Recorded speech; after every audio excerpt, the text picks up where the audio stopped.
দুনিয়ার সবচেয়ে ক্ষমতাধর দেশগুলো ইসরায়েলের পকেটে থাকার পরেও এই রাষ্ট্রটি অস্বাভাবিক রকম অস্থির আচরণ করছে।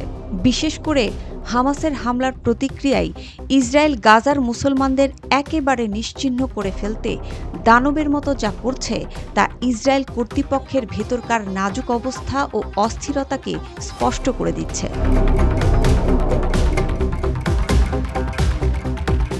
ইসরায়েলের একজন মন্ত্রী বলেছেন, গাজায় পারমাণবিক বোমা ফেলা উচিত। মনে হচ্ছে এক ধরনের আতঙ্ক বা ফোবিয়ায় ইসরায়েল আক্রান্ত হয়েছে।